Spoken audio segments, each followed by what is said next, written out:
Hello everyone, my name is Sando, and welcome back to my 1.16 Minecraft realm. In the last video, I gave a pretty extensive world tour, explaining what everything in this world is, where it's at relative to everything else, and who built it. Pretty simple stuff like that, but stuff that's pretty important in case you missed it. So if you missed that video, go ahead and check it out now. In that video, I talked a lot about the plans that I have for the remainder of this world. And I talked a lot about this island in specific. I said that it was my starter base after spawn, after killing the Ender Dragon, and that I still had a lot of work to do with it. Which is very true. Trust me, we've got a lot of work to do over here. Being a little more specific about this progress that we still have to make, I don't know if you all can tell, but this terraforming is not natural. This house right here was not here when I found the island, trust me. And the very hill that we've been standing on, which I'll get an aerial view of here for you, was indeed built by me. While all of this is great, there is a lot of this island that has been untouched. I mean, that's a Christmas tree over there, and I don't know if you guys know when this video is coming out. July. Yeah, the end of July. So, I mean, some of this area has been untouched for a pretty good while, and it still needs a lot of work to look as good as I want it to before I'm, quote-quote, finished with it. Now, as far as this video in particular goes, my plans are pretty simple. Expand this style of terraforming all around the island. Yes. Ooh. All of the island. So, we may not get to possibly building some more structures or anything like that, but by the end of this video, I hope to have a pretty good basis for the continuation of the development of this island. I think that's enough explaining for now. Let's go ahead and get into a first-person terraforming time-lapse.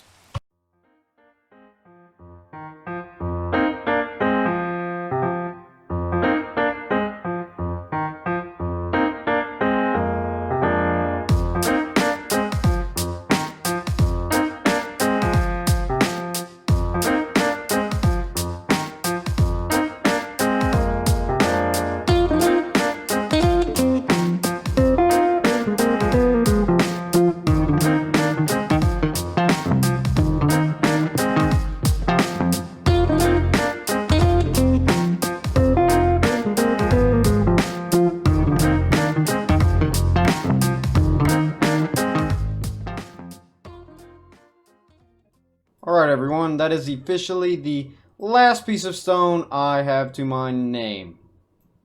Yeah. Time to go buy some!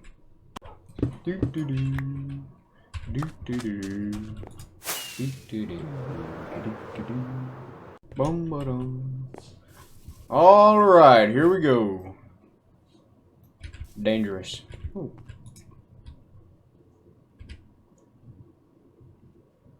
Exciting ride.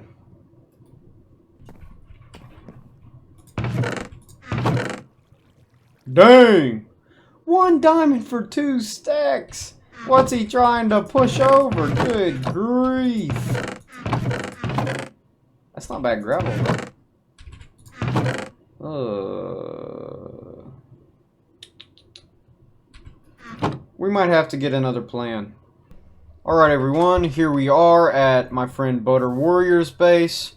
I've talked to him and asked him if we could borrow some stone, because we are literally completely out. I mean, if there's one thing that you never think you're gonna run out of in Minecraft, it's probably stone. So let's hope that he's got some. I mean, this is his mine, so I would assume he's got something laying around somewhere. And after 5 minutes of extensive searching, he does not. No stone. We have checked the above ground reserves of Butter Warrior 09, and still no stone. The search continues. And with the conversation displayed to the side of the screen, we have officially been doomed. Turns out this building time-lapse is also going to include a lot of mining. However, before we continue the time-lapse, I'm actually going to go ahead and AFK at the iron farm tonight because my stock has been recently depleted. I'm going to go ahead and finish the time-lapse in the morning. See you guys then. And it is the next day. Let's see how the AFK session went.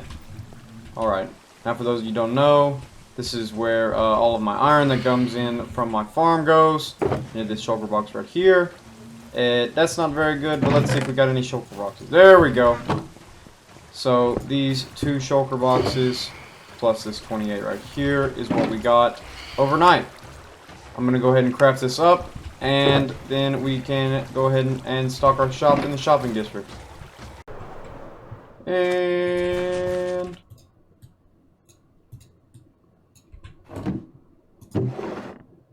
another place that I didn't get to show you guys in the world tour is actually, that's my small island right here, this little cave right here, which I dug out a pretty good while ago. It leads in here to a few villagers that give pretty good enchants, stuff that's really hard to get, except for that guy. That guy's got Pro 3, I don't even know why he's here.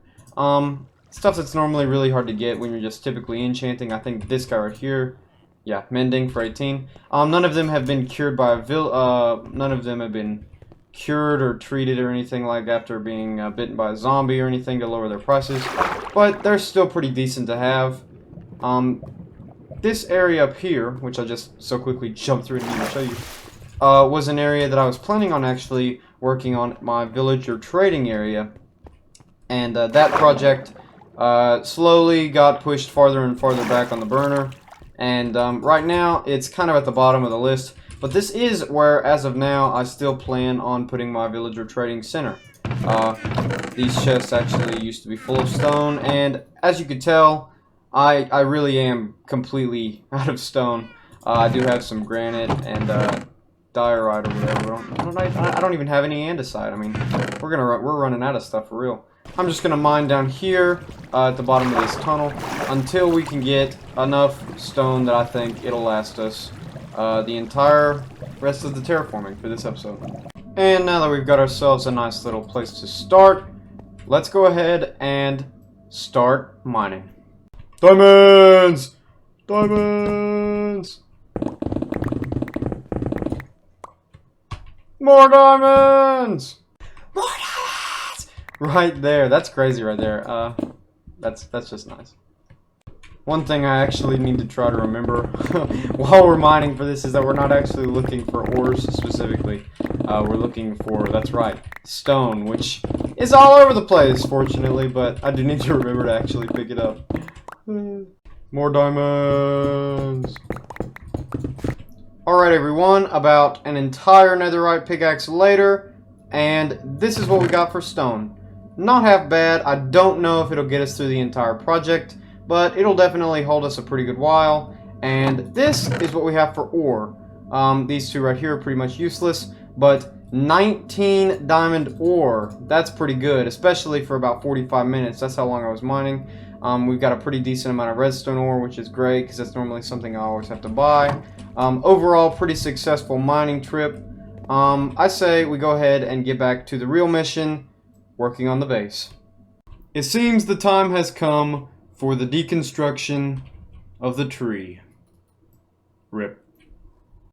On a much lighter note, after multiple hours, the stone framework for the entire island is virtually completed. The next step in the process is obviously going to be adding dirt and grass and then paths like that all around the island. But I do believe that since this took a little bit longer than I thought it would, that's going to have to be a project for a future episode.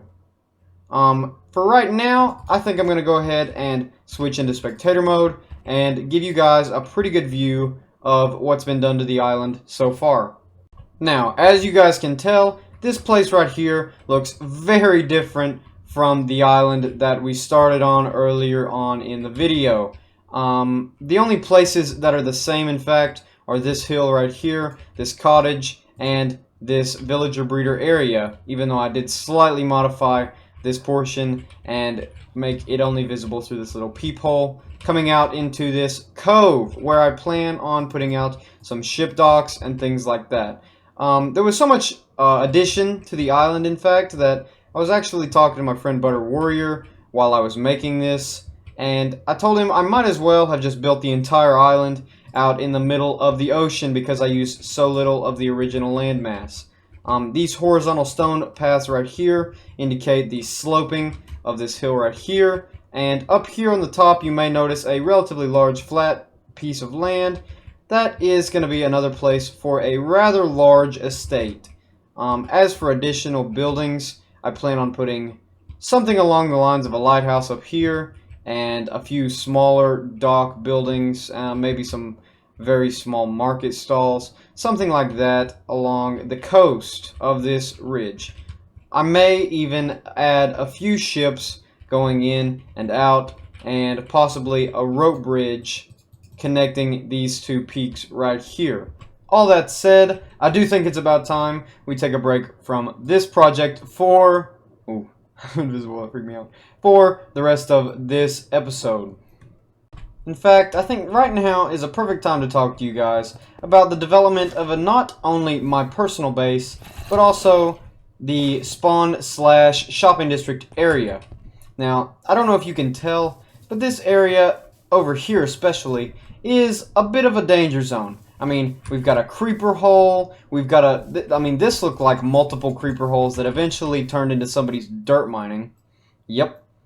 And, I mean, we've got... there's another creeper hole. I'm pretty sure this one's actually me. I mean, over here is actually the first villager breeder design of this world that I built myself. Very early days. This was actually technically the first farm ever built on this world.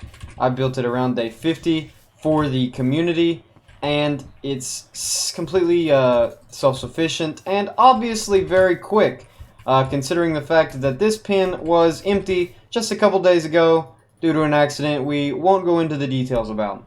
But yeah, as for this area, it is pretty haphazard. There's a lot of random torch spam, a lot of saying that the grass, lots of sugar cane. I don't know if you guys can tell, but we really like sugar cane on this server.